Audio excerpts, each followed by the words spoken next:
disciples came to Jesus and asked, "Where do you want us to make preparations for you to eat the Passover?" He replied, "Go into the city to a certain man. Tell him, the teacher says my appointed time is near. I'm going to celebrate the Passover with my disciples at your house." The disciples did as Jesus had directed and prepared the Passover. When evening came, he was reclining at the table with the 12. And while they were eating, he said, "I tell you the truth, one of you will betray me." They were very sad and began to say to him, one after each other, "Surely not I, Lord." Jesus replied, "The one who has dipped his hand into the bowl with me will betray me. The Son of Man will go just as it is written about him, but woe to that man who betrays the Son of Man. It would be better for him if he had not been born." Then Judas, one who had betrayed him, said, "Surely not I, Rabbi." Jesus answered, "You yourself have said it." While they were eating, Jesus took the bread, gave thanks and broke it, and gave it to his disciples, saying, "Take and eat. This is my body." Then he took the cup, gave thanks and offered it to them, saying, "Drink from it, all of you. This is my blood, poured out for many for the forgiveness of sins. I tell you, I will not drink of this fruit of the vine from now on until that day when I drink it anew with you in my Father's kingdom." When they had sung a hymn, they went out to the Mount of Olives. Then Jesus told them, "This very night you will all fall away on account of me. For it is written, I will strike the shepherd and the sheep of the flock will be scattered. But after I have risen, I will go ahead of you into Galilee. There you will see me." Peter replied, "Lord, even if all fall away on account of you, I never will."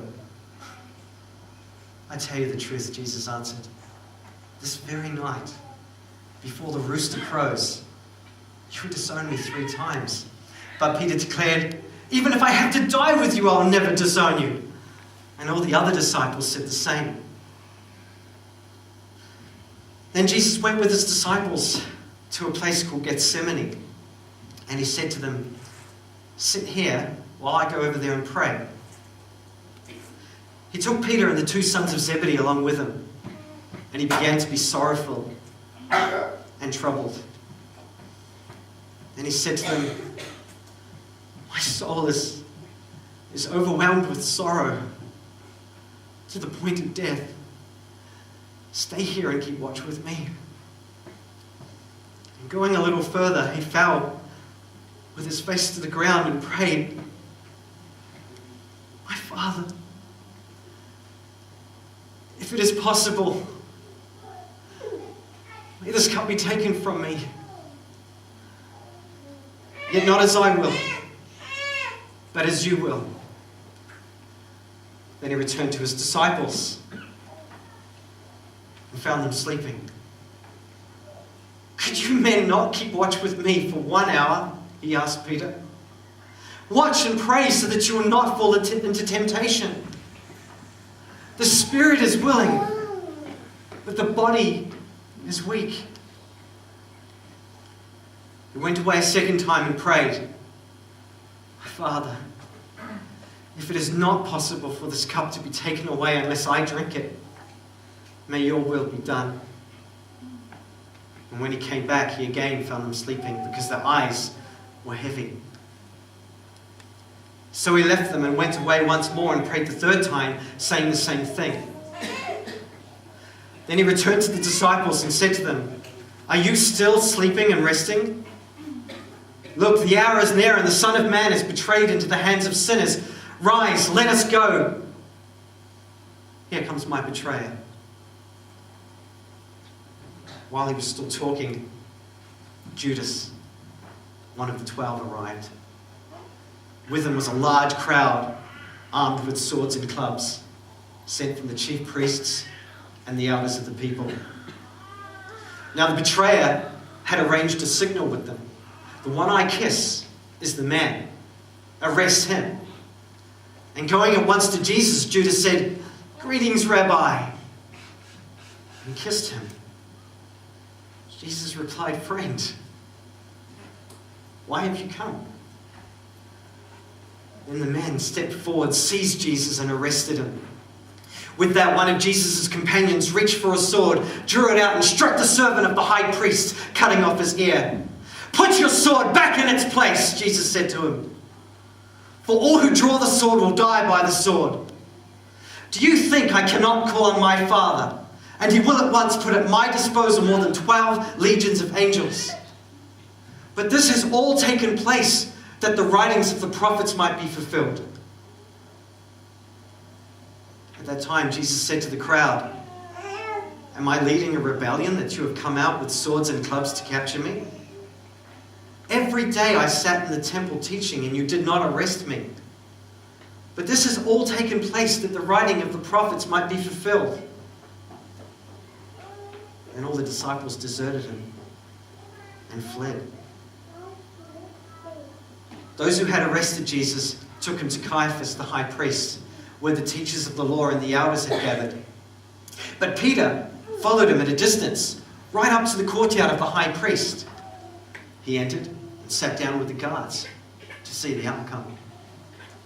The chief priests and the whole Sanhedrin were looking for false evidence against Jesus so that they could put him to death. But they did not find any, though many false witnesses came forward. Finally, 2 came forward and declared, "This fellow said, I am able to destroy the temple of God and rebuild it in 3 days." Then the high priest stood up and said to Jesus, "I charge you under oath by the living God. Tell us if you are the Christ, the Son of God." "Yes, it is as you say," Jesus replied. "But I say to all of you, in the future you will see the Son of Man sitting at the right hand of the Mighty One and coming on the clouds of heaven." Then the high priest tore his clothes and said, "He has spoken blasphemy! Why do we need any more witnesses? Look, now you have heard the blasphemy. What do you think?" "He is worthy of death," they said. Then they spit in his face and struck him with their fists. Others slapped him and said, "Prophesy to us, Christ. Who hit you?" Now Peter was sitting out in the courtyard, and a servant girl came up to him.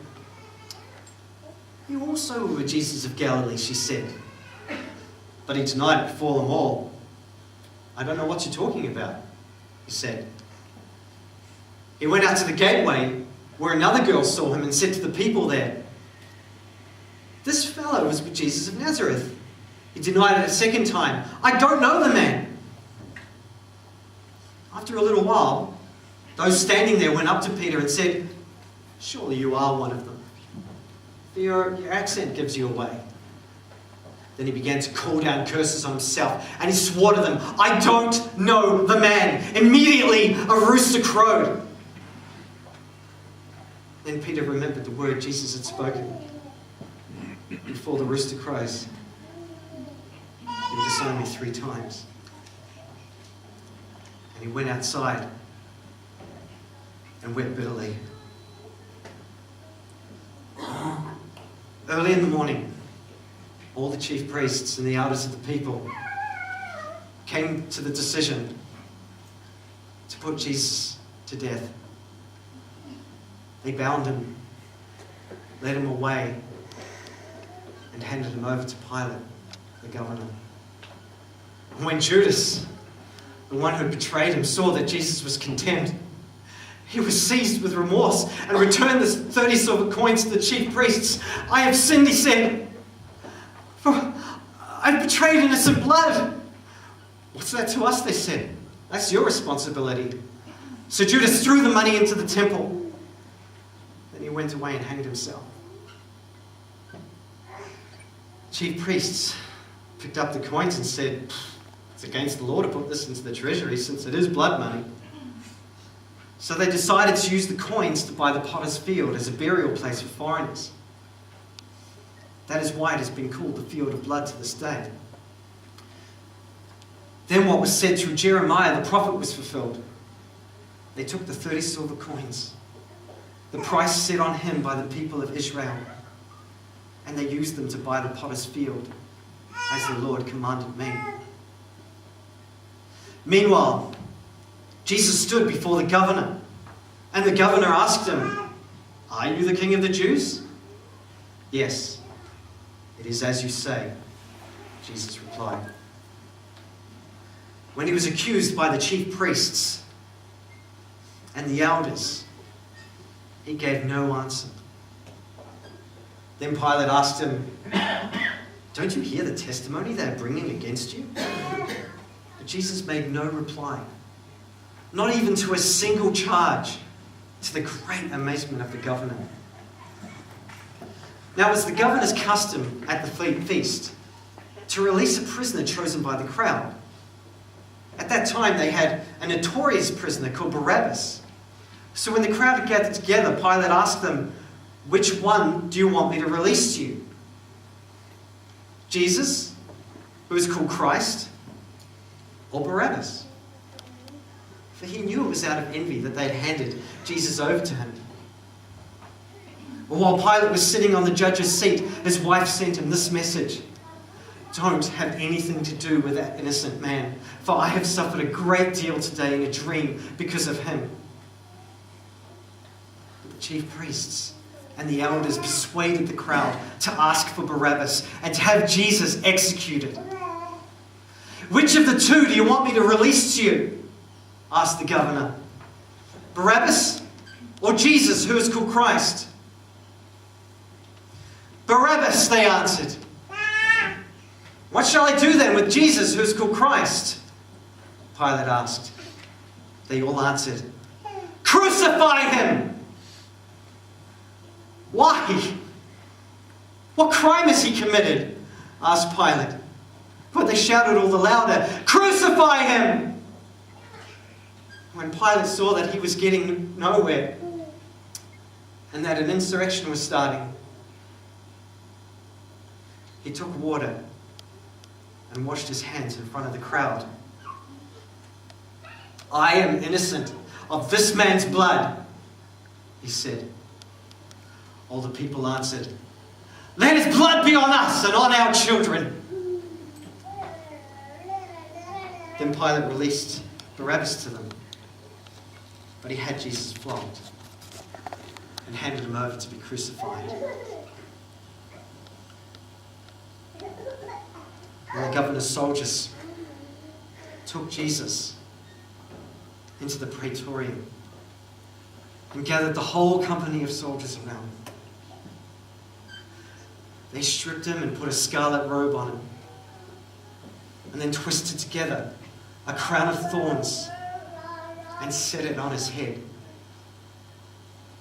They put a staff in his right hand and knelt in front of him and mocked him.